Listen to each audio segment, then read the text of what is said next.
சொல்றாங்களா இல்ல இவங்க ஆட்சி அதிகாரத்துக்கு வர்றதுக்காக சொல்றாங்கன்னா இல்லவே இல்லை.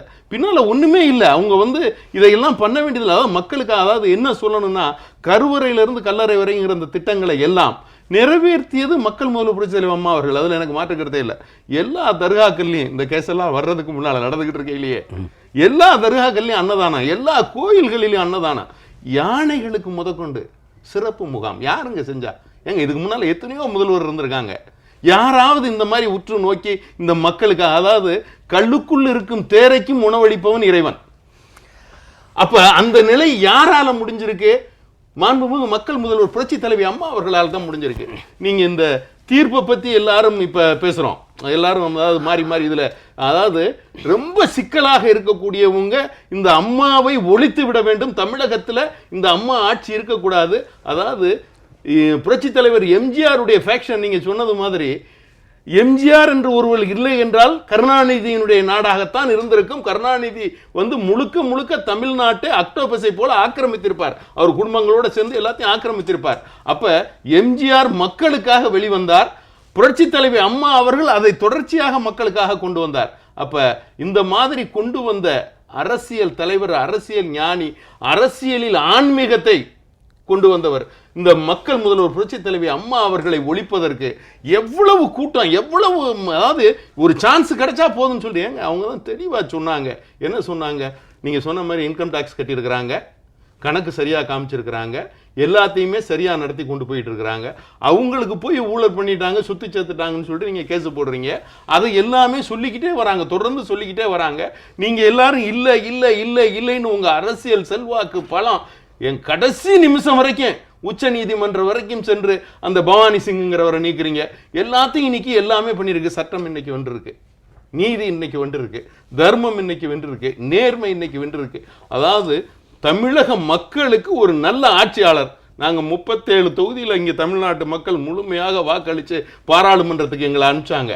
அது மக்கள் உடைய முதல்வர் புரட்சி தலைவி அம்மா அவர்களுடைய ஒரே முகத்துக்காக தமிழ்நாடு பூரா சுற்றும் பயணம் பண்ண அந்த ஒரே முகத்துக்காக இரட்டை இலை சின்னத்தில் வாக்களிச்சு அனுப்பிச்சாங்க.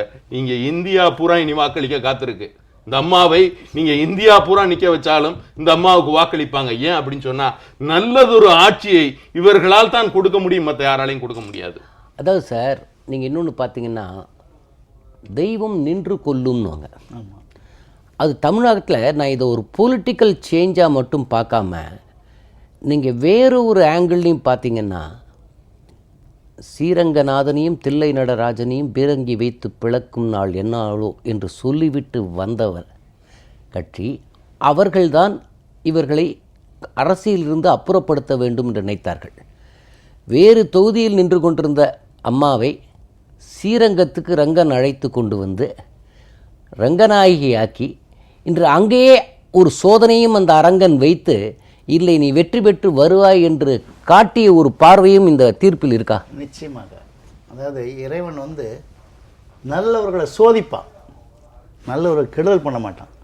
அம்மா ஒரு அறிக்கை விட்டாங்க ஸ்ரீரங்கம் தேர்தலில், ஒரு லெட்டர் கொடுத்தாங்க, சதியும் விதியும் என்னை மாட்டி விட்டதுன்னு. அந்த சதி கருணாநிதியால் ஏற்படுத்தப்பட்ட சதி. விதி இறைவன் விதி இருந்தாலும் உன்னை நான் காப்பாற்றுகிறேன், என் தொகுதியில் நின்று நீ திருப்பி உங்களுக்கு நான் எந்த சோதனை வந்தாலும் மீண்டும் இந்த தமிழகத்தின் முதல்வராக வர வைக்கிறேன்னு ஸ்ரீரங்கநாதரும் அந்த அம்மாவும் தான் அம்மாவுக்காக செஞ்சுருக்காங்க. ஆனால் இந்த கேஸில் கருணாநிதியை பொறுத்த வரலும் கடந்த முறை பவானி சிங் நீக்கியது, பவானி சிங்கை நியமித்தது செல்லார்ந்து உச்சநீதிமன்றம் சேர்த்தது. 3 நீதிபதிகளை உச்சநீதிமன்ற நீதிபதி அமைத்தார். அப்போலாம் திமுக தலைவர் கருணாநிதியோ, காங்கிரஸ் கட்சி தலைவர் இளங்கோவன், பாட்டாளி மக்கள் கட்சி தலைவர் ராமதாஸ் இவங்களாம் என்ன சொன்னாங்க? நீதி வென்று விட்டது, நாங்கள் இதைத்தான் எதிர்பார்க்கல. இதில் ஒரு விஷயம் ரொம்ப தெளிவாக, அதாவது ஒரு பொய்யை திரும்ப திரும்ப சொன்னால் அது உண்மையாகி விடும் என்பதை போல அந்த வழக்கு என்ன? உண்மையில் குமாரசாமி அவர்கள் தீர்ப்பு சொல்ல அந்த உச்சநீதிமன்ற தீர்ப்புக்காக காத்திருக்க வேண்டாம் இல்லாமல் சொல்லியிருக்கலாம். கண்டிப்பாக அவர் சொல்லியிருக்கலாம், அவர் யாரும் தடுக்க முடியாது. ஆனால் ஒரு கன்வென்ஷனை, ஒரு லீகல் கன்வென்ஷனை உச்சநீதிமன்றத்தில் ஒரு வழக்கு இது சம்பந்தமாக இருக்கும்பொழுது அதை மீறக்கூடாது என்பதால் காத்திருந்தார். அந்த வழக்கு கூட என்னன்னா இதுக்கு முன்னாடி ஒரு முன் உதாரணம் இல்லை. ஹைகோர்ட்டில் இருந்தவர் உயர்நீதிமன்றத்துக்கு வரலாமா, சரி, அன்னைக்கே பவானி சிங் இப்ப ஆச்சாரியாவை நியமித்த கர்நாடக அரசு அன்றே இன்னொரு வழக்கறிஞரை சொல்லியிருக்கலாம், அவர்கள் சொல்லவே இல்லை, இவர் தொடர்ந்து விட்டார். அதை குமாரசாமி கூட நீங்கள் உயர்நீதிமன்றத்தில் கேட்டுவிட்டு வாருங்கள் என்று சொன்ன பிறகுதான் பவானி சிங் சேர்க்கப்பட்டார். ஆமா, இது ஒரு முன்னுதாரணம் இல்லாமல் இருப்பதனால் நாளைக்கு வருங்கால வழக்குகளுக்கு ஒரு முன்னுதாரணம் தேவை என்பதுதான் எடுத்துக்கொண்டாரே தவிர அதற்கும் குமாரசாமி முன்பு இருந்த வழக்கிற்கும் சம்பந்தம் இல்லை. அதை குழப்பியதிலும் அரசியல் இருக்கத்தானே செஞ்சது. நிச்சயமாக. அதான் கர்நாடக காங்கிரஸ் அரசு இங்கே உள்ள திமுகவின் ஊதுவலாக தான் இருக்குது. இங்கே உள்ள காங்கிரஸ் கட்சி தலைவர் இளங்கோவன் வந்து திமுக தலைவரின் ஊதுவலாக தான் இருக்கிறாங்க. இந்த நேரத்தில் அம்மாவை மாட்டி உடனே கர்நாடக அரசும் சேர்ந்து செய்த சரி.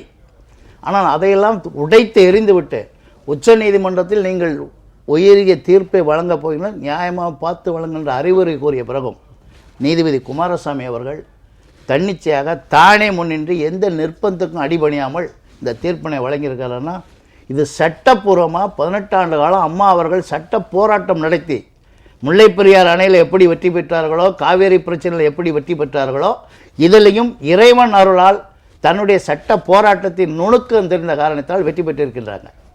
ஆக கருணாநிதி அவர்கள் செய்த, பாமக ராமதாஸ் அவர்கள் செய்ததெல்லாம் வந்து ஏமாற்று வேலைகள். எப்படியாவது சட்டத்தின் முன் நிறுத்தி அம்மாவுக்கு தண்டனை வாங்கி தர வேண்டும், தன்னுடைய அரசியல் வாழ்க்கையை வளப்படுத்தி கொள்ள வேண்டும் என்ற எண்ணத்தில் தான் அவங்க செஞ்சாங்களே தவிர, ஆனால் எல்லாத்தையும் அம்மா சொன்ன மாதிரி இறைவன் மிக பெரியவன்னு இறைவன் இந்த நாட்டுக்கும் இந்தியாவுக்கும் உலகத்துக்கும் நிரூபித்து விட்டான் என்பதுதான் இன்றைய வரலாறு, இன்றைய செய்தி. அதாவது இந்த தீர்ப்பு நீதித்துறைக்கு ஒரு வித்தியாசமான தீர்ப்பு, ஒரு லேண்ட்மார்க் ஜட்ஜ்மெண்ட் என்று இருந்தால் கூட நான் இதை இன்னொரு விதமாக இன்றிலிருந்து தமிழக அரசியல் வரலாறை ஒரு புது விதமாக எழுத வேண்டிய கட்டாயத்திற்கு நாம் தள்ளப்பட்டிருக்கோமா? இல்லை, கண்டிப்பாக அம்மா அவர்கள் அதை மாற்றி எழுதுவாங்க. எப்படின்னு கேட்டிங்கன்னா, இந்த கடந்த ஹிஸ்டரி ரீரிட்டன் ஒரு 5-6 மாசமா நீங்க பாத்தீங்கன்னு சொன்னா ரொம்ப வேடிக்கையாகவும் வினோதமும் இருந்தது. நீங்களும் அதை பல தடவை அதை என் கூட தனியா உரையாடும் போதெல்லாம் பேசியிருக்கீங்க. என்ன அப்படின்னு கேட்டீங்கன்னு சொன்னா, எத்தனை முதல்வர் தமிழகத்துக்கு, எத்தனை முதல்வர் நீங்க எண்ணி பாருங்க. அதாவது ராமதாசுடைய மகன் முதல்வர், விஜயகாந்த் முதல்வர், யார் முதல்வர், ஸ்டாலின் முதல்வர், இப்படி ஏகப்பட்ட முதல்வர்கள். அதாவது அம்மா வந்து ரெஸ்ட்ல இருக்காங்க, வேற ஒண்ணுமே இல்லை. அம்மா வந்து ரெஸ்ட்ல இருக்காங்க. ஒரு காலகட்டத்தில் என்ன ஆயிற்று, நான் கூட சில நண்பர்களிடம் சொல்ல வேண்டியது, சினிமா துறை நண்பர்கள், எப்பா எனக்கு ஒரு வேஷம் கொடுங்கப்பா, நான் சீக்கிரம் கோட்டைக்கு போய் சிஎம் ஆயிடணும், அப்படி ஒரு நிலைமைகள்லாம் இங்க இருந்ததா. அப்படி இப்படி எத்தனை முதல்வர்களை இந்த 6 மாசத்துல சந்திக்கிறது நாங்க. எத்தனை முதல்வர்கள் வேட்பாளர்கள், எத்தனை முதல்வர்கள், என்னென்ன ஏச்சு பேச்சு. இப்போ இவங்கெல்லாம் என்ன பண்ணுவாங்க, எங்கே போய் நிற்பாங்க. அதாவது அம்மா அவர்களுக்கு தெய்வம் தந்த ரெஸ்ட். அவங்க வந்து இல்லை இப்போ அம்மாவை ஃபோக்கஸாக வச்சு நீங்கள் பார்த்துட்டிங்கன்னா, இந்த வழக்கு துரிதப்படுத்துறதுலேருந்து தன்னை ஆட்சியில் உட்கார வைத்துக் கொள்வதற்கும் தமிழ்நாட்டை தன் குடும்ப சொத்தாக ஆக்கிக் கொள்வதற்கும் ஒரு அரசியல் தலைவர் என்பவர் எவ்வளவு கீழ்த்தரமாக இயங்க முடியும் என்பதற்கு ஒரு முன்னுதாரணமாக சார், நீங்கள் எப்பவுமே மகிஷாசுரன் இல்லை என்றால் மகிஷாசுர மர்தினி இல்லை. உண்மை. இப்போ நவராத்திரி கொண்டாடுகிறோம், 9 நாள் போராடி ஒவ்வொரு சொட்டு ரத்தத்திலிருந்தும் ஒரு மகிஷாசுரன் உருவாவான்றாங்க. அந்த கடைசி சொட்டு ரத்தத்தை கொடுத்த பிறகு தான் அதை நவராத்திரியாக கொண்டாடுகிறோம்.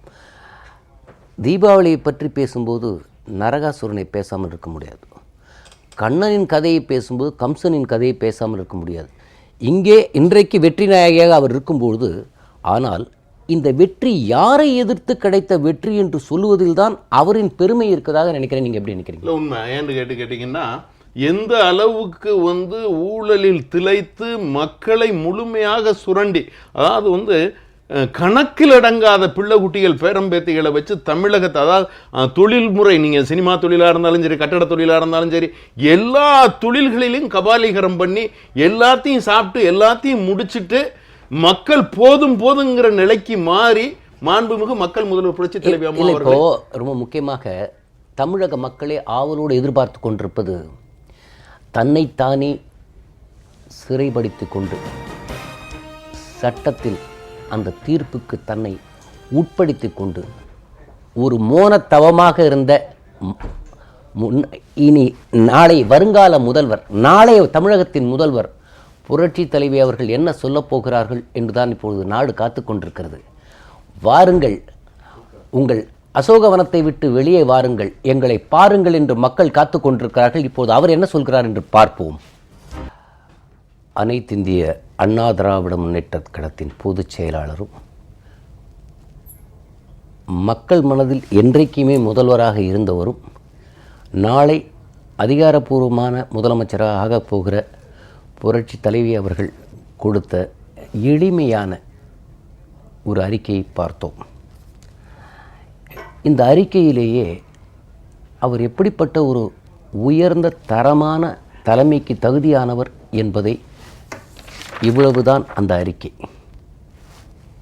இதே இந்த வெற்றி திராவிட முன்னேற்றக் கழகத்திற்கு கிடைத்த வெற்றியாக இருந்தால் முரசொலியில் ஒரு 4 பக்க மலரே வந்திருக்கும்.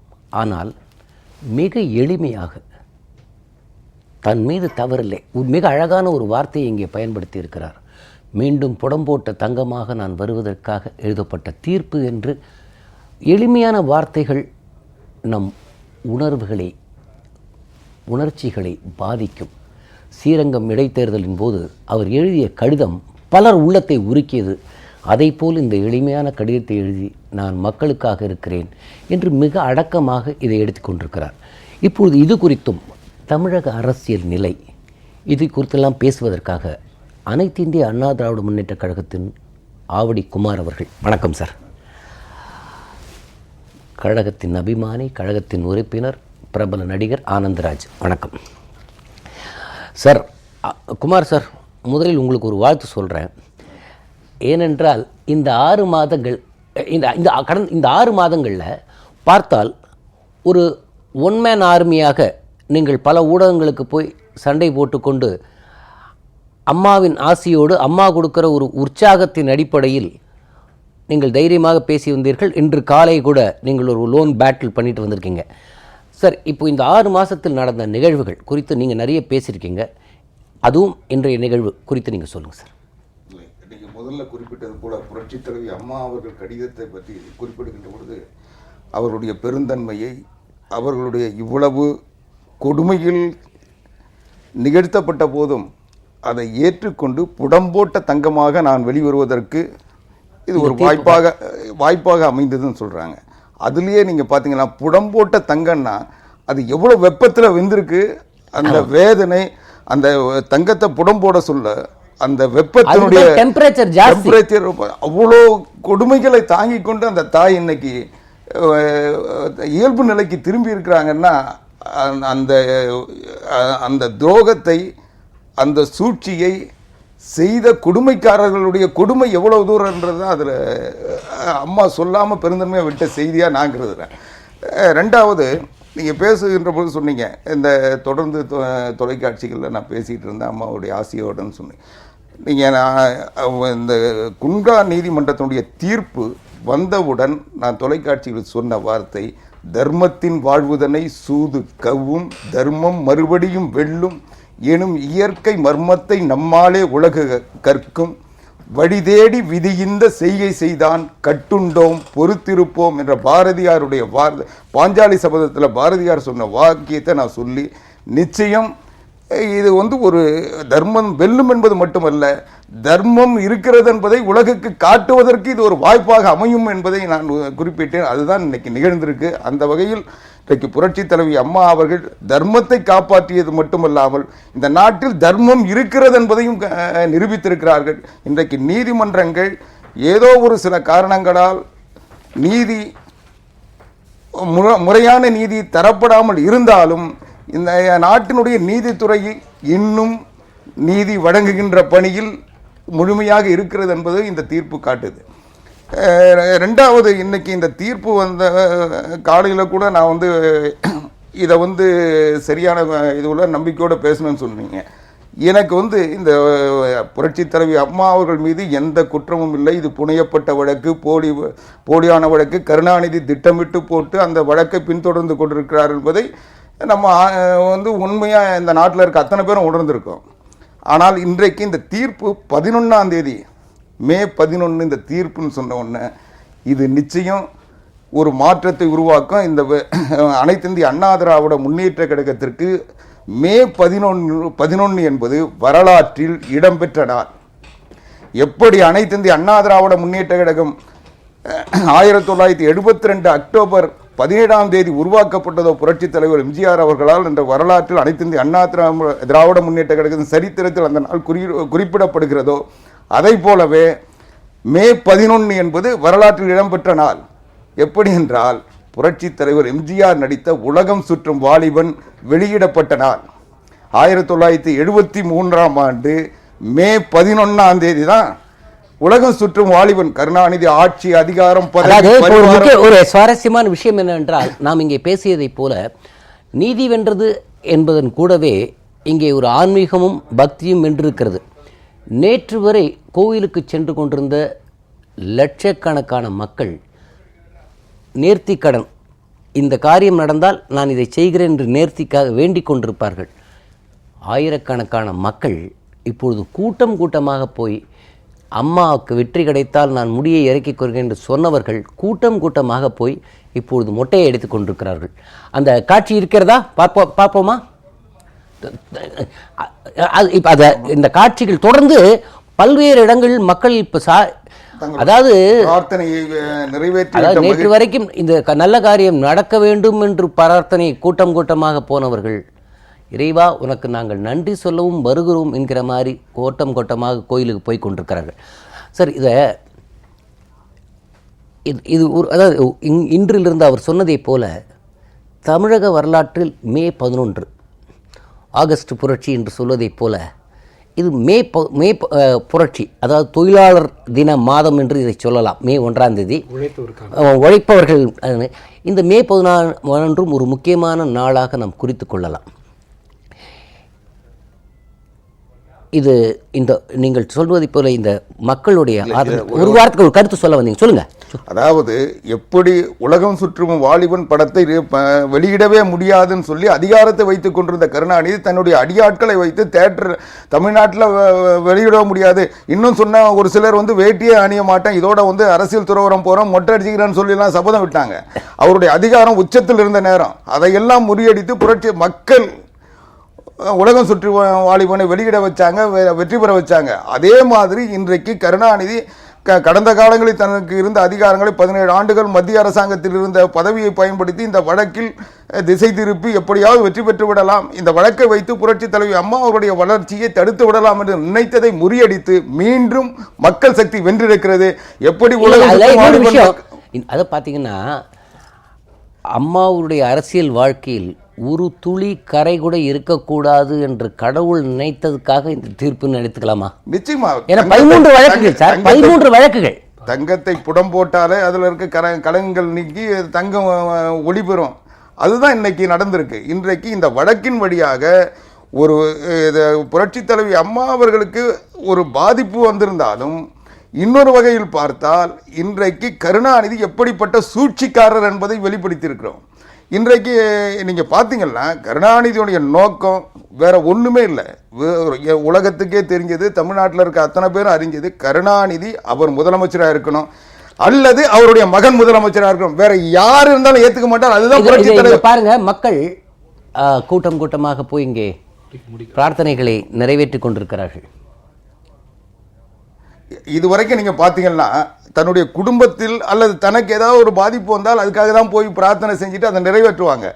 ஆனால் ஒரு தலைவருக்காக, இந்த நாட்டுக்காக உழைக்கின்ற புரட்சி தலைவி அம்மா அவர்களுக்காக இன்னைக்கு செஞ்சாங்கன்னா உலக வரலாற்றில் இருக்காது. நீங்கள் வேணா பார்த்துங்க, தனக்கு ஏதாவது பாதிப்புனா தான் நம்ம பிரார்த்தனை பண்ணிப்போம், கோயிலுக்கு போவோம், அந்த பிரார்த்தனை முடிஞ்சிருச்சு நிறைவேறிச்சுன்னா போய் அதை காணிக்கை செலுத்துவோம். ஆனால் எந்தவித பலனையும் அனுபவிக்க அவங்களுக்கெல்லாம் என்ன, அம்மாவனுடைய திட்டங்கள் அவர்களுக்கு எல்லாருக்கும் போய் சேர்ற மாதிரி தான் ஏதாவது கிடைச்சிருக்கும். ஆனால் எந்தவித பிரதிபலனையும் எதிர்பாராமல் புரட்சி தலைவி அம்மா அவர்கள் எங்களுக்காக உழைக்கின்ற அந்த தாய்க்காக நாங்கள் காணிக்கை செலுத்துகிறோம்னு செலுத்துறாங்களே, இதை விட ஒரு மக்கள் தலைவிக்குள்ள, அதாவது கவிஞன் வாக்கு பொய்க்காது என்று சொல்வார்கள். எம்ஜிஆர் அவர்களுக்காக கண்ணதாசன் ஒன்று எழுதியிருப்பார், தர்மம் தலை காக்கும், தக்க சமயத்தில் உயிர் காக்கும், கூட இருந்தே குழி பறித்தாலும் கொடுத்தது காத்து நிற்கும் என்று எழுதுவார். இப்போது சமீபத்தில் கூட திரைப்படத்துறை சார்ந்த 2 முக்கியமான பெண்மணிகள் சொன்னார்கள், வெளியே சொல்ல வேண்டாம் என்று சொல்லி அவர்கள் ஒரு கஷ்டம் என்று அவரிடம் போனவர்களுக்கு வெளியே தெரியாமல் ஆயிரக்கணக்கான உதவிகளை அவர் தொடர்ந்து செய்து கொண்டே இருக்கிறார். இந்த தர்மம் தான் அவங்களை காப்பாற்றிட்டு நினைக்கிறீங்களா? நிச்சயமாக இந்த செய்தியின் மூலமாக ஒன்றை நாம் தெளிவாக புரிந்து கொள்ள முடிகிறது. இந்த தீர்ப்புக்காக முதற்கண் எங்களுடைய மாண்புமிகு அம்மா அவர்களுக்கு வாழ்த்துகிற வயது எங்களுக்கு கிடையாது. இருந்தாலும் இந்த தீர்ப்பின் மூலமாக இந்த தீர்ப்பை தந்த நீதிமன்றத்திற்கும் இந்த தீர்ப்பை தந்த நீதி அரசர்களுக்கும் எல்லாத்திற்கும் மேலாக இருக்கிற இறைவனுக்கும் இந்த நேரத்தில் எங்களுடைய நன்றி கலந்த எங்களுடைய வணக்கத்தை வேண்டுதலை நாங்கள் உரித்தாக்கி இப்படி ஒரு மிகப்பெரிய வெற்றியை இன்றைக்கு தமிழகம் பெற்றிருக்கிறது. ஒன்றுமில்லை, இன்றைக்கு தலைமைச் செயலகத்திலிருந்து இந்த தீர்ப்பு வந்த பிறகு அங்கிருந்து நான் ஜெயா தொலைக்காட்சிக்கு வருகிற வழியிலே மக்களின் முகத்தை பார்க்க முடிந்தது. சாலையில் செல்கிறவர்கள், கணவன் ஓட்டுகிறார், மனைவி அமர்ந்திருக்கிறார், அவர் முகத்திலே ஒரு கையில் ஒரு ஃபோனு பேசிக்கிட்டு சிரிச்சுட்டே போகிறாங்க. எனக்கு நல்லா கேட்குது. பக்கத்தில் இருக்கிற டிராஃபிக்கில் கத்துறாங்க, அம்மாவுக்கு நல்ல தீர்ப்பு வந்திருக்கு. அவங்க கட்சிக்காரங்க கிடையாது, பொதுமக்களில் ஒருவர். இதுதான் உண்மை. இன்றைக்கி மக்கள் எதிர்பார்த்த ஒரு அற்புதமான தீர்ப்பு. இந்த பொய் வழக்குக்காக, புனையப்பட்ட வழக்குக்காக கிடைத்திருக்கிற ஒரு அற்புதமான தீர்ப்பு. அருமை சகோதரர் ஆவடிக்குமார் சொன்னதை போல இன்றைக்கு இந்த தீர்ப்பை விமர்சித்து இந்த தீர்ப்புக்கும் ஒரு விமர்சனம் செய்ய முடியும் என்றால் அதை செய்யக்கூடிய ஒரே தலைவராக திரு கருணாநிதி அவர்கள் மட்டுமே இருக்க முடியும். நீதி அரசர்களை திட்டுவது அவருக்கு அவர் ஒன்றும் புதிது கிடையாது. இதையே அதிமுக காலத்திலே சென்ற முறை அம்மாவிற்கு ஒரு தவறான தீர்ப்பு வந்தபோது நாம் ஒட்டிய போஸ்டரை நாம் செய்ததெல்லாம் இங்கே துணுக்கெடுத்து அதை உச்சநீதிமன்றத்துக்கும் உயர்நீதிமன்றத்துக்கும் அனுப்பி வைத்தவர் அவர். ஆனால் இன்றைக்கு நீதிபதிகளை விமர்சனம் செய்கிற முதல் மனிதராக அவர் ஒருவர் தான் இருக்க முடியும். ஏனென்றால் என்னிடம் ஆதாரம் இருக்கிறது. இதே உச்சநீதிமன்றத்தை, உயர்நீதிமன்றத்தை, சென்னையில் இருக்க உயர்நீதிமன்றத்தை தன்னுடைய அடியாளாக இருந்த நம்மளுடைய ஆற்காடு வீராசாமியை வைத்து திட்ட வைத்தவர். என்ன சொன்னார்? பூனைக்கு யார் மணி கட்டுவது என்று நினைத்து கொண்டிருந்தேன், அதை என் அருமை சகோதரர் ஆற்காடு வீராசாமி கட்டிவிட்டார் என்று சொன்னார். யாரை? நீதிபதிகளை. அதாவது நீதிபதியும் விமர்சனம் செய்யக்கூடிய தகுதி அவருக்கு மட்டுமே இருக்கிறது என்று எண்ணிக்கொண்டிருக்கிற ஒருவர் இன்றைக்கு இந்த விமர்சனத்தை பார்த்து, இந்த விடுதலையை பார்த்து பயந்து போன, மிரண்டு போன ஒரு கட்சி அல்ல, தமிழகத்தில் இருக்கிற அனைத்து கட்சியும் அடையாளம் தெரியாத, செல்லாத காசாக, உடைந்த காசாக, உருந்திழைந்த காசாக இருக்கிற காங்கிரஸ் கட்சிக்கு இது ஒரு பேரிடி. காங்கிரஸ் என்றால் காங்கிரஸ் கிடையாது. இன்றைக்கு காங்கிரஸை உருவாக்கியதே கருணாநிதி தான். காங்கிரஸை உள்ள வைத்திருப்பதே கருணாநிதி தான். காங்கிரஸ் கட்சியை பேச வைப்பது கருணாநிதி தான். நீங்க நன்றாக பார்த்தீர்களானால் இந்த இடதுசாரி கட்சிகளை தவிர பாக்கி யாரு கருணாநிதியோடு கூட்டு வைத்துக் கொண்டாலும் அந்த தலைவர்கள் தங்களுடைய சுயத்தை இழந்து விடுவார்கள். உண்மை. கருணாநிதி என்ன எழுதி கொடுக்கிறாரோ அப்படியே தருவது. காலையில் 5:30 மணிக்கு தமிழ்நாடு காங்கிரஸ் கமிட்டி தலைவருக்கு இவர் போன் பண்ணி இன்னைக்கு இப்படி ஒரு அறிக்கை கொடு அப்படின்னு என்று சொல்லுவது அவருடைய வழக்கம். உண்மையே சொல்ல ஒரு நிமிஷம், அதாவது நீங்க சொல்றது உண்மை. ஆனால் இடதுசாரி கட்சிகளில் இன்னைக்கு ஜி ராமகிருஷ்ணன் மார்க்சிஸ்ட் கட்சியினுடைய செயலாளர் ஆனதுக்கு பிறகு அதுவும் மாறி போச்சு. இன்னைக்கு அவங்களும் கருணாநிதி கிட்ட இரவல் வாங்கி அறிக்கை விடுற நிலைமைக்கு தான் போயிட்டு இருக்காங்க. அதை வெளிப்படையாக அவங்களால சொல்ல முடியல. ஆனாலும் இன்றைக்கு ஒவ்வொரு நிகழ்வும் பார்த்தீங்கன்னா ஜி ராமகிருஷ்ணன் இடதுசாரிகள் இயக்கத்திலேயே இன்னைக்கு ஒரு மாறுபட்ட சிந்தனையாளராக, கருணாநிதியை காப்பாற்றுகின்றவராக, கருணாநிதியை பிரதிபலிக்கின்றவராக அவருடைய அறிக்கைக்கான செயல்பாடுகள் இருந்துகிட்டு இருக்கு. நீங்க முழுமையாக அதை என்ன இப்படி எடுத்துக்கலாம். அதை மற்றவர்கள் கொடுக்கிற அறிக்கை கருணாநிதி அறிக்கை என்று பகிரங்கமாக தெரியும். மார்க்சிஸ்ட் கொஞ்சம் பூடகமாக, நாம் ஆழமாக அரசியலை பார்ப்பவர்களுக்கு மட்டும்தான் அது புரியும். நிச்சயமா இன்றைக்கு அந்த மார்க்சிய கம்யூனிஸ்ட் கட்சியில் ஒரு சில தோழர்கள் இருக்கிறார்கள். அவர்கள் யதார்த்தத்தை பேசுகிறார்கள். ஆனால் ஜி ராமகிருஷ்ணன் இன்னும் ஒரு 2-3 பேரும் தேவையில்லாமல் கருணாநிதியை பிரதிபலிப்பதும் கருணாநிதியை காப்பாற்றுகின்ற முயற்சியிலும் தொடர்ந்து அறிக்கைகள் வாயிலாக வெளியிட்டுக் கொண்டிருக்கிறார்கள். உண்மையை சொல்ல போனால் கூட்டணி தயாராகிவிட்டது. ஒரு கூட்டணி தயாராகிவிட்டது அடிப்படை முறையில். இன்றைக்கு யாராவது அரசியல் தலைவர் கோபாலபுரத்துக்கு சென்று திரு கருணாநிதி அவர்களை சந்திக்கிறார் என்று சொன்னார், உண்மையை சொல்ல போனால் அவர் கூட்டணியை பற்றி பேசுவார்கள். ஆனால் வெளியே தருகிற அறிக்கை வேறு, ஆனால் நடத்த போகிற போராட்டம் வேறு. இன்றைக்கு கலைஞர் தொலைக்காட்சியிலே ஒரு தனி காலம் வைத்து ஜி.கே. வாசனுடைய அறிக்கையாக விட்டு கொண்டிருக்கிறார். தினந்தோறும் அறிக்கை இவர் தருவதே. கிட்டத்தட்ட இந்த இளங்கோவன் என்கிற ஒருவர் ஒரு திமுகவுடைய அடியாளாகவே, கையாளாகவே மாறிவிட்டார் என்று தான் உண்மை. அவர் சொல்லுகிறார், வெக்கமே இல்லாமல் இன்றைக்கு ஸ்பெக்ட்ரம் ஊழல் பரவாயில்லை என்று சொல்லுகிறார். ஏனென்றால் திமுக அடித்தது 1,76,000 கோடி, காங்கிரஸ் அடித்தது 1,86,000 கோடி. இருவரும் கூட்டு கொள்ளை தானே, இதை பிரிக்க முடியாது. ஆனால் உண்மை சொல்லுகிறேன், இளங்கோவனுக்கு இந்த செய்தியின் மூலமாக தமிழகத்தில் இருக்கிற மக்கள் இலங்கை படுகொலைக்கு காங்கிரஸை மன்னிப்பார்கள் என்று இளங்கோவன் தைரியமாக சுற்றி கொண்டிருந்தார். அது நிச்சயமாக அந்த மன்னிப்பு அவருக்கு கிடைக்காது. அதற்கு துணை போன திராவிட முன்னேற்ற கழகத்திற்கும் இந்த தண்டனை வரப்போகிற தேர்தல் மட்டுமல்ல, இனி எந்த தேர்தல் வந்தாலும் அதை மறக்க மக்கள் தயாராக இல்லை. சார், இப்போ நேற்று வரை இவர்கள்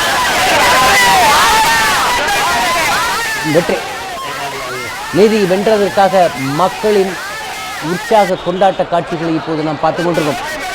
இப்போது முதல்வர் அதிமுக பொதுச்செயலாளர் இல்லம் போயஸ் தோட்டத்திற்கு வெளியே மக்கள் உற்சாகமாக இந்த வெற்றியை கொண்டாடி கொண்டிருக்கிறார்கள். இப்போ அந்த நேரடி விண்ணை பிளக்கும் கோஷங்கள், உற்சாக ஆர்ப்பரிப்பு, தங்கள் தாய் வந்துவிட்டதை ஒரு சந்தோஷம். உண்மையில் நேற்று அன்னையர் தினமாக இருந்தது. தமிழக மக்களுக்கு இனி மே 11 2 அன்னையர் தினமாக தமிழக மக்கள் கொண்டாடுகிற அளவில் இன்றைக்கு அம்மாவின் தினமாக இந்த நாளை இந்த தீர்ப்பு மாற்றி இருக்கிறது என்றுதான் சொல்ல வேண்டும்.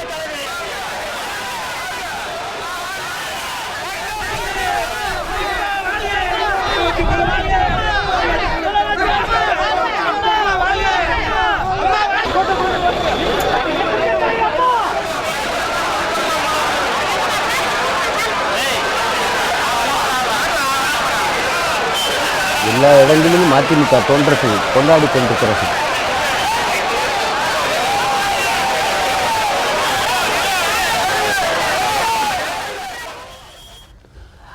அதாவது நேற்று வரை தமிழக அரசியல் என்னெல்லாம் ஒரு புது விறுவிறுப்பான காட்சிகள்லாம் அரசியலில் நிறைவேறிச்சு. ஒன்றுமில்லாத கட்சியில் விஜயகாந்தை அழைத்து கொண்டு ஏதோ தமிழக அரசு ஒன்றுமே செய்யாதை போல ஒரு 5 அம்ச கோரிக்கையை வைத்துக்கொண்டு டெல்லிக்கு போனார். அங்கே போய் அவர் அடித்த கேலி கூத்தினால் தமிழனை பார்த்து வேட்டி கட்டியவனெல்லாம் சிரிக்க வைக்கிற நிலையை கொண்டு வந்து விட்டார். அடுத்தது பார்த்தால் ஒரு கடித போக்குவரத்தின் மூலமாக தாங்களாக கற்பனை பண்ணி கொண்டிருக்கும் 2 வருங்கால முதல்வர்கள் கடிதங்களால் அடித்து கொண்டார்கள். இவர் கடிதம் எழுத, அவர் கடிதம் எழுத, அந்த உனக்கு பதில் சொல்ல வேண்டிய கட்டாயம் எனக்கு இல்லை என்று தன்னை வருங்கால முதல்வராகவே பாவித்து கொண்ட அந்த பெரிய கட்சியின் தளபதி சொல்ல, அதற்கு பிறகு அந்த வீட்டு இல்ல திருமண அழைப்பிதழை கொண்டு போகிற சார்க்கில் இவர் இளங்கோவன் வீட்டுக்கு போய் சால்வை போட, இன்னும் தலைவர் வீட்டுக்கு சால்வை போட, அதை பத்திரிகைகள் ஒரு புது கூட்டணி வருவதாகவும், ஆட்சியே அங்கே ஒரு சில ஊடகங்கள் கருத்து கணிப்பெல்லாம் வெளியிட்டு திராவிட முன்னேற்ற கழகம் ஆட்சியில் அமர்ந்து விட்டதை போன்ற ஒரு தோற்றத்தை ஏற்படுத்தினார்கள். இன்றிலிருந்து அந்த காட்சிகள் எப்படி இருக்கும்? அதாவது இன்றைக்கு நான் ஒரு தொலைக்காட்சி விவாதத்தில் சொல்லுகின்ற பொழுது சொன்னேன், சிங்கத்தை சிறை வைத்து விட்டு சிறு கிழட்டு நெறி ஆட்டம் போட நினைக்கிறது. அதுதான் உண்மை. இன்றைக்கி அவங்க ஊடகங்களை பயன்படுத்தி இன்றைக்கி நரேந்திர மோடி அவர்களை பிரதமராக்குவதற்கு எப்படி பிரச்சார யுக்தியை கையாண்டதோ அந்த நிறுவனத்தை விலைபேசி இன்றைக்கு 50 கோடி ரூபாய்களுக்கு மேல் செலவழித்து அதை கொண்டு வந்து வைத்துக்கொண்டு இன்றைக்கு நான் பகிரங்கமாக இந்த நிகழ்விலிருந்து சொல்லுகிறேன், இன்றைக்கு தமிழ்நாட்டில் இருக்கின்ற காட்சி ஊடகங்கள், பத்திரிகை ஊடகங்கள் எல்லாம் விலை பேசப்பட்டு அவர்களுடைய கருணாநிதியினுடைய கண்காணிப்பில் இன்றைக்கு வைக்கப்பட்டிருக்கின்றன. நான் பகிரங்கமாக சொல்ல முடியும். இன்றைக்கு கருத்து கணிப்பு நடத்துகிறேன் என்று சொல்லி திட்டமிட்டு பொய்யான போலியான ஒரு தோற்றத்தை உருவாக்க முயற்சித்தார்கள். அதற்கு ஊடகங்களும் துணை போன. நமக்கு நடுநிலையான செய்திகளை வெளியிட்டுக் கொண்டிருந்த சில பல ஊடகங்கள் இன்றைய சமீப காலமாக புரட்சித் தலைவி அம்மா அவர்கள் நேரடியாக களத்திற்கு வர முடியவில்லை என்ற ஒரே ஒரு நிகழ்வை பயன்படுத்தி கொண்டு கருணாநிதிக்கு விலை போன காட்சியை பார்த்தோம். இன்றைக்கு கூட இந்த தீர்ப்பு வந்திருக்கிறது. இந்த நாட்டு மக்கள் உற்சாகத்தோடு கொண்டாடி கொண்டிருக்கிறார்கள். மக்கள் இதை வரவேற்றிருக்கிறார்கள். இன்றைக்கு ஜனநாயகத்தின்படி தேர்ந்தெடுக்கப்பட்ட ஒரு புரட்சித் தலைவி அம்மா அவர்கள் முதலமைச்சராக மீண்டும் பொறுப்பேற்கின்ற நிலை வந்திருக்கிறது. இதை மகிழ்ச்சியோடு ஜனநாயகத்துக்கு கிடைத்த வெற்றியாக பாராட்ட வேண்டிய பத்திரிகைகளும் செய்தி ஊடகங்களும் இன்றைக்கும் இதை விமர்சித்துக் கொண்டிருக்கின்றன. இதில் சில சட்ட பிரச்சனைகளை சொல்லி ஏதோ அவர்கள் பெரிய மேதாவித்தனமாக அறிவுஜீவிகளை போன்ற ஒரு தோற்றத்தை உருவாக்க முனைந்து கொண்டிருக்கிறார்கள். இன்றைக்கு நான் நேரடியாக சொல்கிறேன், இன்றைக்கி சொல்கிறாங்க இது கர்நாடக அரசாங்கம் அப்பீல் பண்ணணும் அல்லது அன்பழகனை இதில் தலையிட முடியாது, இதில் மனுதாரராக ஏற்றுக்கொள்ள முடியாது என்று உச்சநீதிமன்றம் தெளிவாக தீர்ப்பளித்திருக்கிறது. அதற்கு பிறகு இந்த வழக்கில் வேறொரு பெஞ்ச் வந்து இதை அவர் ரிட்டர்ன் ஸ்டேட்மெண்ட் மட்டும்தான் கொடுக்கலாம்னு சொல்லியிருக்காங்களே ஒழிய அவங்கள வந்து பார்ட்டியாக ஏற்றுக்கல. இன்னும் சொல்ல போனால் உச்சநீதிமன்றம் தெளிவாக சொல்லியிருக்கு, இவர் எப்படி அரசு தரப்பில் வாதாட முடியும், அரசு தரப்புக்கு வாதாடுவதற்கு இவருக்கு எந்த உரிமை இல்லைன்னு சொல்லி நிராகரிக்கப்பட்டு விட்டது. எனவே அது இல்லை. ரெண்டாவது இன்னொன்று, கர்நாடக அரசாங்கம் இதை அப்பீல் பண்ணுறாங்க. கர்நாடக அரசாங்கம் இந்த வழக்கில் பார்த்தியா? கர்நாடக அரசாங்கம் இந்த வழக்கு கர்நாடகாவில் நடந்ததால் அவர்கள் கர்நாடகாவில் அரசு தரப்பு வழக்கை நியமித்தாங்களே ஒழிய கர்நாடக அரசாங்கம் இதில் ஒரு வாதியோ பிரதிவாதியோ இல்லை. அவர்களுக்கு எந்த பங்களிப்பும் இல்லை. அந்த நீதிமன்றத்தை அந்த மாநிலத்து எல்லைக்குள் நீதிமன்றத்தில் நடந்ததால் அவர்கள் வந்து அதை நியமனம் செய்கின்ற அந்த உரிமை, அப்போ கூட அந்த நியமனத்தை வந்து செலவினங்களை தந்தது தமிழ்நாடு, இந்த வழக்கிற்கு தேவையான ஆவணங்களை தந்தது தமிழ்நாடு. ஆக எல்லாமே இன்றைக்கு அன்பழகனுடைய சந்தேகத்தை போக்குவதற்காக. இப்போ ஒரு சிறு இடைவெளி. அதாவது நேயர்களே, ஜெயா தொலைக்காட்சியில் செய்திகளுக்கு பிறகு இந்த நிகழ்ச்சி தொடரும். அதுவரையில் இந்த நிகழ்ச்சி ஜெயா பிளஸில் நீங்கள் தொடர்ந்து கண்டு கழிக்கலாம். ஜெயா பிளஸை பாருங்கள். செய்திக்கு பிறகு ஜெயாவுக்கு வருகிறோம். சொல்லுங்க சார். ஆக எந்த வகையிலும் கர்நாடக அரசாங்கத்திற்கு இதுக்கு சம்பந்தம் இல்லை. இன்னும் சொல்ல போனால் கர்நாடக உயர்நீதிமன்றத்தில் இந்த வழக்கில் அன்பழகன் மனு மீது விசாரணை நடைபெறுகின்ற பொழுது அப்போ தெளிவாக சொல்லிட்டாங்க, இது வந்து இந்த எங்களுக்கு சம்பந்தம் இல்லாத வழக்கு, எங்களுக்கு யார் அந்த வழக்கில் வந்து ஆஜரானாலும் எங்களுக்கு கவலை இல்லைன்னு பிப்ரவரி மாதம் 12ஆம் தேதி கர்நாடக உயர்நீதிமன்றத்தில் கர்நாடக அரசாங்கம் தெரிவித்து விட்டது. எனவே எந்த வகையிலும் இது இந்த தீர்ப்பினுடைய இந்த தீர்ப்பு எந்தவித ஐயங்களுக்கும் அப்பாற்பட்டதாக இருக்க வேண்டும் என்று உச்சநீதிமன்றம் கருதியதால் தான் இன்றைக்கு அதில் அன்பழகனையும் அவருடைய கருத்தையும் கேட்டு அதை நீங்கள் அந்த தீர்ப்பில் கோட் பண்ணுங்கன்னு சொல்லி உச்சநீதிமன்றம் சொல்லிச்சு. நாளைக்கு இதில் ஒரு சந்தேகத்தை யாரும் எழுப்பக்கூடாது. இந்த தீர்ப்பு என்பது களங்கங்களுக்கு சந்தேகங்களுக்கு அப்பாற்பட்டதாக இருக்க வேண்டும் என்று நீதிமன்றம் கருதியதால் இன்றைக்கு அவர்களுடைய தரப்பையும் கேட்டு சேர்த்து இந்த வழக்கு தீர்ப்பு தர சொன்னாங்களே ஒழிய இந்த வழக்கை இந்த தீர்ப்பு என்பது சட்டத்தின் பார்வையில் சரியானது. அதில் என்ன சொல்ல போனால் இன்றைக்கு இந்த தீர்ப்பை பற்றி விமர்சிக்கின்ற யோகியதை அருகதை திமுகவுக்கோ இல்லை தமிழ்நாட்டில் இருக்கின்ற எதிர்கட்சிகளுக்கு நிச்சயமாக இல்லை. இன்னும் சொல்ல போனால் ஊடகங்களுக்கு இல்லவே இல்லை. இவங்க வேணும்னாலும் இந்த தீர்ப்பை இன்றைக்கு விவாதிப்பதன் மூலமாக, இந்த தீர்ப்பை விமர்சிப்பதன் மூலமாக இவர்கள் அவர்களுடைய மனநிலையை வெளிப்படுத்தி கொண்டிருக்கிறார்களே தவிர இன்றைக்கு எந்த வகையிலும் சட்ட விளக்கமும் இதில் பெறப்போவதில்லை. இப்போ பெக்யூலியர் ஒரு புதுவிதமான சிச்சுவேஷன் தமிழ்நாடு பாலிடிக்ஸில் இருக்கு. இதில் யாரெல்லாம் இருப்பார்கள், யாரெல்லாம் அடையாளம் தெரியாமல் போவார்கள் ஏதாவது யூகம் இருக்குல்ல? அடையாளம் தெரியாமல் போனவர்கள் செய்கிற கூட்டு சதிதான் இது. அடையாளம் தெரியாமல் போய்விட்டோம் அல்லது போய்விடுவோம் என்று நினைத்து செய்யப்படுகிற கூட்டு. ஒரே ஒரு விஷயத்தை நான் இன்றைக்கு தொலைக்காட்சியிலே, வேறொரு தொலைக்காட்சியிலே, அல்லது அது திமுகவுக்கு சாதகமான தொலைக்காட்சியா அல்லது அவர்களுக்கு வேண்டப்பட்ட தொலைக்காட்சியா என்றெல்லாம் நான் பார்க்கவில்லை. உண்மையை சொல்ல போனால் தொலைக்காட்சிகளே அங்கிருந்து உருவானது தான். முதல்ல அவர்கள் உருவாக்கியதுதான் தொலைக்காட்சி. தமிழ்நாட்டின் மோசமான முன்னுதாரணங்களுக்கு எல்லாவற்றுக்கும் காரணம் அவர்கள் திராவிட முன்னேற்ற கழகம். அதற்கு பிறகு இன்றைக்கு தொலைக்காட்சிகள் விரிந்து இருக்கிறது, பறந்து இருக்கிறது என்றால் இனி பல தொலைக்காட்சிகள் இன்றைக்கு சுதந்திரமாக செயல்படுகிறார்கள் தமிழகத்தில் என்று சொன்னால் அது புரட்சி தலைவி அம்மாவுடைய ஆட்சி இந்த முறை வந்த பிறகுதான். 2011க்கு பிறகு எல்லாரும் ஃப்ரீயா பார்க்க முடியாது. நிச்சயமாக எந்த தொலைக்காட்சியும் இந்த தொலைக்காட்சிகளுக்கே தெரியும். இந்த உண்மை நாட்டு மக்களுக்கு தெரியும். எத்தனை தொலைக்காட்சி முடக்கப்பட்டிருந்தது, அந்த தொலைக்காட்சிகள் எப்பொழுது வெளியே வந்தார்கள். இது அனைத்துமே அம்மாவுடைய ஆட்சிக்கு பிறகு சுதந்திரமாக ஊடகங்கள் திறந்து விடப்பட்டது. அது யாருடைய ஆட்சியில்? அம்மாவுடைய ஆட்சியில். இந்த தொலைக்காட்சிகளே இன்றைக்கு தவறான ஒரு செய்தியை சொல்கிறார் என்றால் எனக்கு ஒன்று புரியவில்லை. மக்களை குழப்புவதற்காகவா ஒரு தீர்ப்பு வந்திருக்கிறது. தீர்ப்பு திமுகவுக்கு சாதகமாக வந்தால் அவர்கள் உழைத்த தீர்ப்பு, இது அம்மாவிற்கு சாதகமாக வந்தால் வாங்கப்பட்ட தீர்ப்பு என்று நாளை அறிக்கை விடுவார் கருணாநிதி. இப்போ ஒரே ஒரு நிமிஷம். முன்னாள் நாடாளுமன்ற உறுப்பினர், ஆந்திராவின் ஒரு பெண் புரட்சி புயல், திரைப்படத்தில் ஒரு வைஜெயந்தி ஐபிஎஸ்ஸாக வந்து அனைத்திந்திய அண்ணா திராவிட முன்னேற்ற கழகத்தின் பொதுச் செயலாளரின் ரசிகையும் விசிறியும் அன்பும் வைத்திருக்கிற விஜயசாந்தி அவர்கள் இப்போது தொலைபேசியில் இருக்கிறார்கள். விஜயசாந்தி, ஹலோ. வணக்கங்க, சொல்லுங்க. வணக்கம்மா. நான் இந்த தீர்ப்பை பற்றி உங்களுடைய கருத்தை சொல்லுங்கம்மா. ரொம்ப சந்தோஷமா இருக்கு. ஏன்னா நான் அன்னைக்கே சொன்னேன், கண்டிப்பா அம்மா ஜெயிப்பாங்க, அம்மா பக்கம் விக்டரி இருக்கு. ஏன்னா இவ்வளவு கஷ்டப்பட்டாங்க, எத்தனை பொய் வழக்குங்க போட்டாங்க, எல்லாத்தையும் தாங்கி பொறுமையா இருந்து இன்னைக்கு வந்து வெற்றியை சாதிச்சாங்க. இது மக்கள் வெற்றி, மக்கள் எல்லாரும் அம்மாவோட இருக்கிறாங்க, நாங்க இருக்கிறோம், கடவுளும் இருக்கிறாரு. ஏன்னா இந்த ரொம்ப நல்ல நாள் இன்னைக்கு திங்கட்கிழமை. இந்த சிவனுடைய அருள்பாடு அம்மாவுக்கு இருக்கு. அடுத்த முதலமைச்சர் அம்மா தான். அடுத்த தேர்தலையும் வரும்போது அதுலயும் அம்மா தான் முதலமைச்சரா வருவாங்கன்ட்டு எங்களுக்கு எல்லாருக்கும் நம்பிக்கை இருக்குங்க. ரொம்ப ரொம்ப சந்தோஷமா இருக்கு. அதை விட நீங்கள் தான் தொடர்ந்து ஆமாங்க அம்மாவின் எதிரிகள் அவர்கள் வகுக்கும் வியூகத்தை பற்றியெல்லாம் சரியான பார்வையோடு நீங்கள் விமர்சித்து வந்திருக்கிறீர்கள். ஆமாங்க. அந்த எதிரிகளை பற்றி கொஞ்சம் சொல்லுங்களேன். இப்போ எதிரிகள் சொல்லணுமானா டிஎம்கே தான் மெயின் எதிரியா இருக்கு. ஏன்னா எத்தனை கஷ்டங்கள் கொடுத்தாங்க, அம்மாவை வந்து ஜெயிலுக்கு அனுப்பிச்சிருக்கிறாங்க. ஃபர்ஸ்ட்ல இருந்து ரைட் ஃப்ரம் த பிகினிங்ல இருந்து அவங்க விடாமுயற்சி பண்ணிட்டே இருந்தாங்க. ஆனா அம்மா வந்து அவங்க சாந்தமா இருந்து வந்து போராடி ஒரு வீர பெண்மணி அம்மா.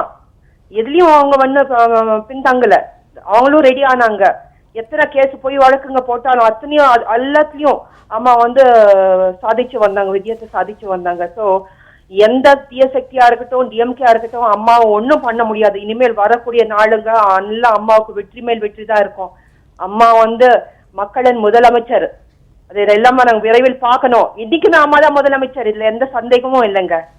இப்போ இதன் மூலமாக நீங்கள் மிகவும் நேசிக்கிற அதிமுக பொதுச் செயலாளருக்கு என்ன செய்தி சொல்ல விரும்புகிறீர்கள்? அம்மா வி லவ் யூ. நாங்க எல்லாரும் உங்களோட தான் இருக்கிறோம். நான் உங்களை மறுபடியும் உங்களை முதலமைச்சரா பார்க்கணும், நாங்க அவளா எதிர்பார்க்கிறோங்க. மிக்க நன்றி அம்மாவுக்கு அண்ட் மக்களுக்கு ரொம்ப நல்வாழ்த்துக்கள் தெரிவித்துக் கொள்கிறேன். மிக்க நன்றி விஜயசாந்தி அவர்களே, உங்கள் நேரத்தை எங்களோடு ஒதுக்கியதற்காக மிக்க நன்றி. சொல்லுங்க சார், நீங்க பேசிட்டீங்க.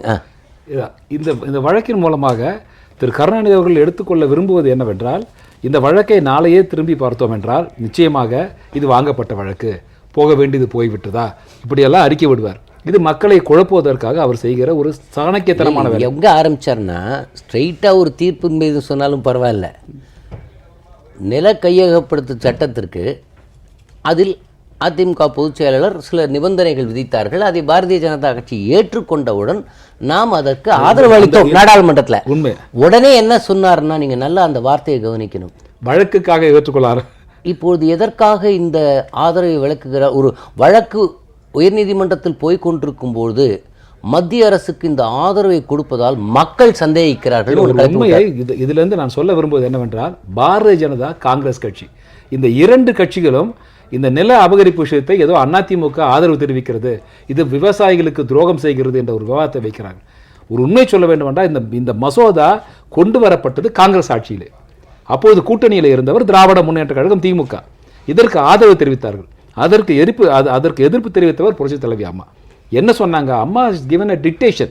இதையெல்லாம் மாற்றி, சட்டங்களை மாற்றி விவசாயிகளுக்கு அதிக பலனை தரக்கூடிய திட்டங்களை கொண்டு வந்தால், மாற்றம் செய்தால் நான் ஆதரிக்க தயார்னாங்க. அதற்குள் மாற்றம் வந்தது. எங்கே? ஆட்சியிலே மாற்றம் வந்தது. ஆட்சியிலே மாற்றம் வந்த பிறகு என்ன வந்தது? அங்கே காங்கிரஸ் கட்சி தூக்கி வீசப்பட்டது. பாரதிய ஜனதா வந்த உடனே அதே திட்டத்தை ஒரு கையில் எடுக்கல. சார், தமிழ்நாட்டில் இந்த ஸ்பெஷல் எக்கனாமிக் ஜோன் ஒன்று பார்த்த இடத்துலலாம் ஸ்பெஷல் எக்கனாமிக் ஜோனை கொண்டு வந்து ஒரு மாவட்ட கலெக்டர் நினைத்தால் இது ஆவடிக்குமாருடைய நிலமா, அதை நான் எடுத்துக்கொள்வேன் என்று இஷ்டத்திற்கு சொல்லி பல கிராமங்களில் விசேஷ நிபுணர்கள் எல்லாம் டெல்லியில் வந்து இது அநியாயம், மக்களின் நலங்களை கொள்ளையடிக்கிறார்கள் என்றும் தீர்ப்பு சொன்னார்கள். நாம் இதை தொடர்வதற்கு முன்பு இப்போது நமது தோழமை கட்சிகள், அனைத்து இந்திய அண்ணா திராவிட முன்னேற்ற கழகத்தின் முக்கிய பிரமுகர்கள் பலர் இந்த தீர்ப்பை பற்றி தங்களுடைய கருத்துக்களை சொல்லிக் கொண்டிருக்கிறார்கள். அவர்கள் என்ன சொல்கிறார்கள் என்பதை இப்போது கேட்போம். இது ஒரு மாபெரும் வெற்றி என்று சொல்லணும், மகிழ்ச்சி. தர்மத்திற்கு கிடைத்த வெற்றி என்று தான் சொல்ல வேண்டும். அமைதியாக இருந்து சாதித்த புரட்சி தலைவி அம்மா அவர்களுக்கு எங்களுடைய வாழ்த்துக்களை சமத்துவ மக்கள் கட்சியின் சார்பிலும் அவர் தண்டனை அறிவிக்கும் போதே இது இறுதி தீர்ப்பல்ல, இதற்கு பிறகு நிச்சயமாக தடைகளை உடைத்து வெற்றி பெற்று மீண்டும் முதலமைச்சராக வருவார் என்று சொன்னதை நான் நினைவு கூறுகின்றேன்.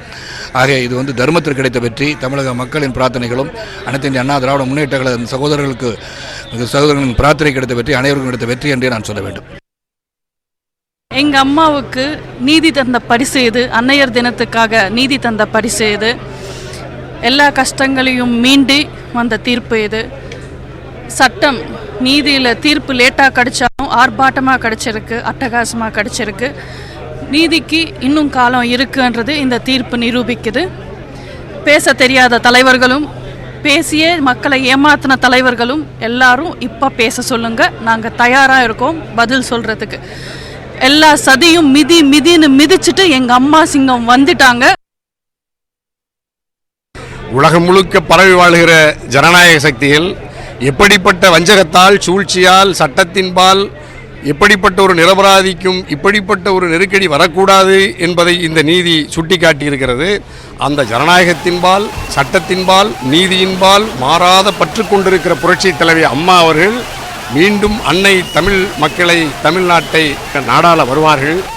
தமிழர்களினுடைய இன்னல்களை, துன்பங்களை, கண்ணீரை துடைத்து உலகம் முழுக்க பரவி வாழ்கிற ஒட்டுமொத்த மாந்தர் சமூகத்திலேயே தமிழ் குலத்தை, தமிழ் சமூகத்தை தன்மானத்தோடு, சுயமரியாதையோடு, கௌரவத்தோடு வழிநடத்துவதற்கு, அவர்களுடைய வாழ்க்கையில் வசந்தத்தை ஏற்படுத்துவதற்கு புரட்சி தலைவி அம்மா அவர்கள் வருவார்கள். நீதி வென்றிருக்கிறது. சூதும் சூழ்ச்சியும் வஞ்சகமும் சதியும் தகர்த்தெறியப்பட்டிருக்கிறது. கருணையின் வடிவமாக இருக்கிற புரட்சி தலைவி அம்மா அவர்களுக்கு என் மனமார்ந்த மகிழ்ச்சியை பதிவு செய்து தமிழ்நாடு கொங்கிளைஞர் பேரவையின் சார்பாக என் வாழ்த்துக்களை பதிவு செய்கிறேன்.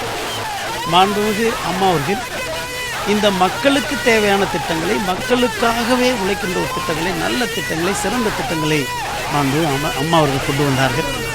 நடந்து முடிந்த நாடாளுமன்ற தேர்தலில் கூட கிட்டத்தட்ட 39 தொகுதியில் 37 தொகுதியில் இந்த வெற்றி பெற்றிருக்கிறார்கள். அதற்கு காரணம் மக்கள் அவர் மீது வைத்திருக்கின்ற நம்பிக்கை.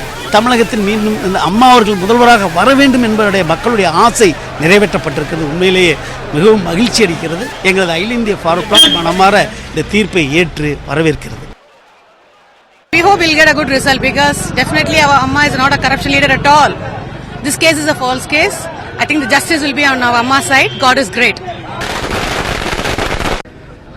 புரட்சி தலைவி அம்மா அவர்களுடைய ஆற்றல், தமிழ் சமுதாயத்தின் மீது வைத்திருக்கின்ற மிகப்பெரிய பற்றுதல், அவருடைய நல்வாழ்வுக்காக இரவையும் பகலாக்கி உழைக்கின்ற தன்மை, இவைகளெல்லாம் சேர்ந்து எல்லாம் வல்ல இறைவன் புரட்சி தலைவி அம்மா அவர்களை மீண்டும் முதலமைச்சராக நியமித்து இந்த நாட்டை வழிநடத்த வேண்டும் என்று கட்டளையிட்டிருக்கிறான்.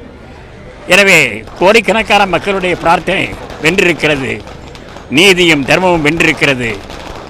சதி வஞ்சகத்தினுடைய சூழ்ச்சி தோற்கடிக்கப்பட்டிருக்கிறது.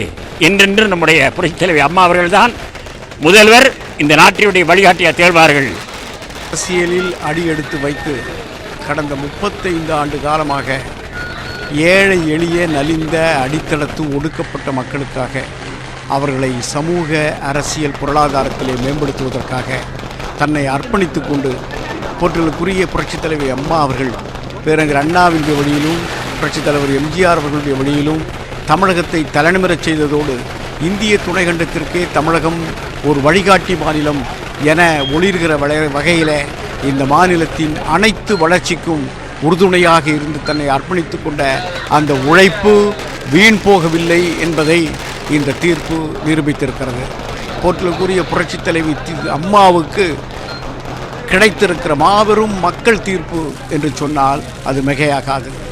இந்த வெற்றி போற்றலுக்குரிய புரட்சித் தலைவி அம்மா அவர்கள் அப்பழுக்கற்ற ஒரு அரசியல் தலைவர் என்பதை விட அவர்கள் இன்றைக்கு இந்திய அரசியலுக்கே ஒரு கலங்கரை விளக்கம் என்று காட்டுகிற ஒரு வெற்றி. இந்த வெற்றிக்கு இந்திய குடியரசுக் கட்சி நெஞ்சார்ந்த வாழ்த்துக்களை தெரிவித்து மகிழ்ச்சி அடைகிறது.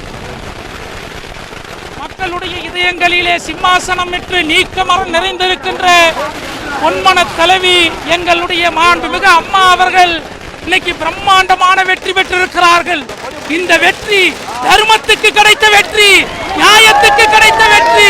இன்னைக்கு அம்மா அவர்கள் இந்த நாட்டு மக்களுக்கு வாரி வாரி கொடுத்தார்கள். தர்மம் தலை காத்து நிற்கிறது. இப்படை தோற்கின் எப்படை வெல்லும். வருகின்ற சட்டமன்ற தேர்தலையும் அம்மா அவர்கள் 234 தொகுதியிலையும் பிரம்மாண்டமான வெற்றி.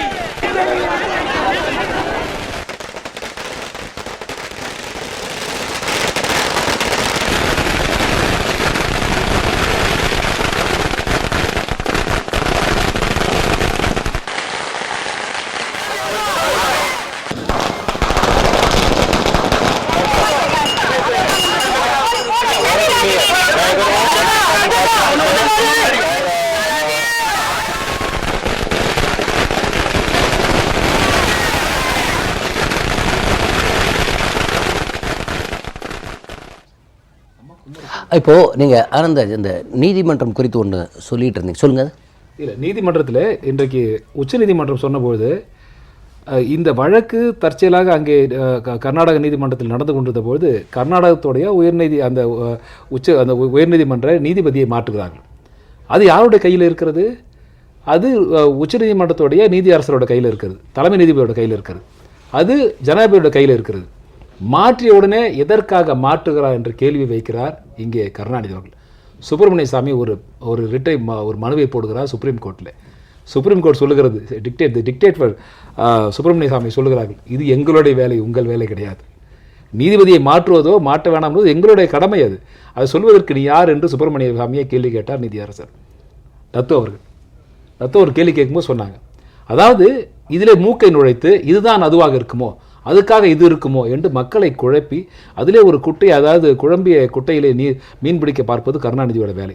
இன்றைக்கு செல்லாத காசாக மாறிவிட்டோம். இன்றைக்கு மைனாரிட்டி ஆட்சி கூட கிடையாமல் இன்றைக்கு 3வது இடத்துல இருக்கிற திராவிட முன்னேற்ற கழகம் கடைசி காலத்தில் இன்றைக்கு எப்படியாவது மு.க. ஸ்டாலினை முதலமைச்சராக அமர வைத்து விட்டாவது தாம் இறந்துவிட வேண்டும் என்ற எண்ணத்தில் இருக்கிற அவருக்கு இது கடைசியாக கிடைத்திருக்கிற மருந்து. இத்தோடு இந்த கட்சிகள் தன்னுடைய பொய் பிரச்சாரத்தை ஊழல் ஆட்சி என்று சொல்லுகிற வார்த்தை இருக்கிறதே, அந்த வார்த்தைக்கு அர்த்தம் புரியவில்லை எனக்கு. அதாவது இப்போ அடுத்து வரக்கூடிய இங்கே தமிழ்நாட்டில் திராவிட முன்னேற்ற கழகம்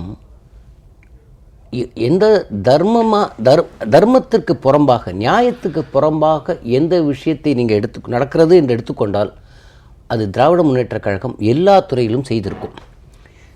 நீதிபதிகளை விமர்சிப்பது. இப்போது குமாரசாமி அவர்கள் இந்த தீர்ப்பு எழுதுவதற்கு முன்பு அவர் எப்பொழுது பொறுப்பேற்று கொண்டாரோ, உச்சநீதிமன்றத்தின் வழிகாட்டுதல்படி அவர் பொறுப்பேற்று கொண்ட நாளிலிருந்து தொடர்ந்து அவருக்கு கடிதங்கள் போய்கொண்டே இருந்தது, மின்னஞ்சல் போனது. என்ன போச்சு? உண்ணா தீர்ப்பை மாற்றாதீர்கள்.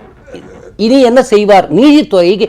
திமுகவினால் இனி நீதித்துறைக்கு என்ன அச்சுறுத்தல் இருக்கும் என்று நினைக்கிறீர்கள்? அதுதான் கருணாநிதியை பொறுத்தவரையும் அவருடைய கடந்த காலங்கள், நிகழ்காலம், இன்னும் எதிர்காலம் கூட அப்படி தான் இருக்கும். அதில் ஒன்றும் மாற்றம் வந்துட போதில்லை. இவ்வளோ நாள் வராத மாற்றம் இனிமேல் கருணாநிதிக்கு வரும்னு யாரும் எதிர்பார்க்க முடியாது.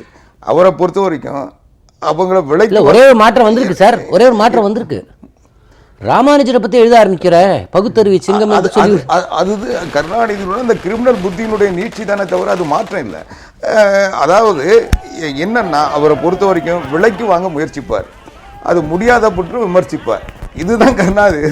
ஒன்று முதல்ல பர்ச்சேசிங், அது இல்லைன்னா அடுத்து அவங்கள டேமேஜ் பண்ணுற வேலையில் இறங்குவார். இதுதான் அது. அவர் நீதிபதியாக இருந்தாலும், அவர் வழக்கறிஞராக இருந்தாலும், அரசு வழக்கறிஞராக இருந்தாலும், அரசியல்வாதியாக இருந்தாலும், யாராக இருந்தாலும், அதிகாரியாக இருந்தாலும் அவர்களை நோக்கி கருணாநிதி முதல்ல விலைக்கு வாங்கி அவங்க கையகப்படுத்த முயற்சிப்பார். அது முடியாத போது அவங்கள விமர்சிப்பார். இதுதான் அவருடைய அரசியலில் கடந்த ஆரம்ப காலத்திலிருந்து இன்னைக்கு வரைக்கும் தொடர்ந்து வர செய்தி. அதனால் எந்த வகையிலும் இப்போ கருணாநிதியினுடைய விமர்சனங்களை பற்றி நாட்டில் யாருமே கவலைப்படுறதில்லை.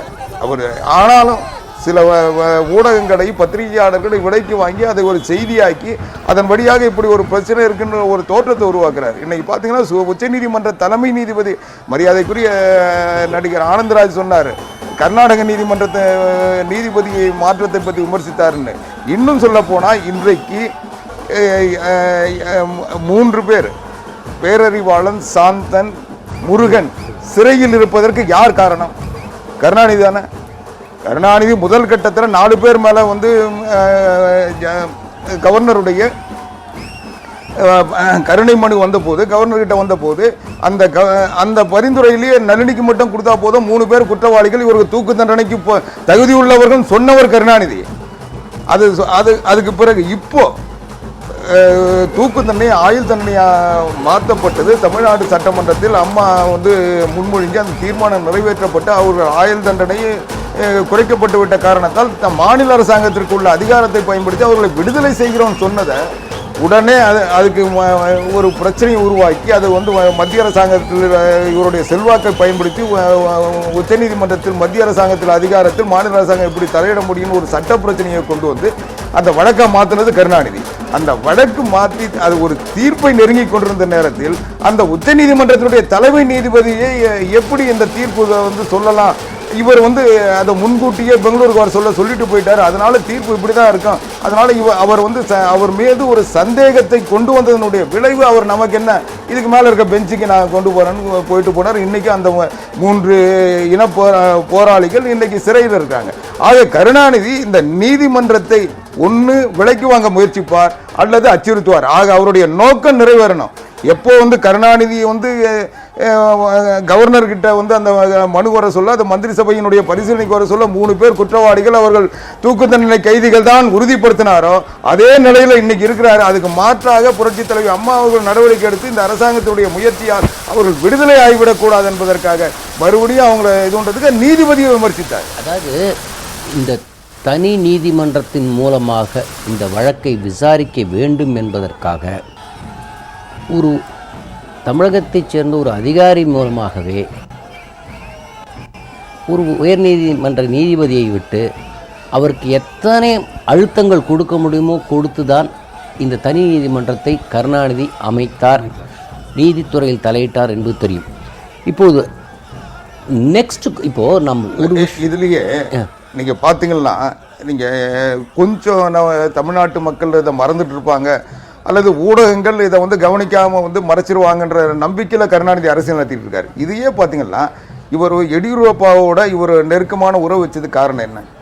கர்நாடகாவில் இந்த வழக்கு நடந்தது தான். இன்னும் சொல்ல போனால் எடியூரப்பா கூட சொன்னார், என் பெத்தண்ணான்னு, கன்னடத்தில் என்னுடைய பெரிய அண்ணன். அந்த அளவுக்கு நெருக்கமாக இருந்ததுனால தான் இவர் ஆச்சாரியாவை அதில் வந்து திணிக்க முடிஞ்சுது.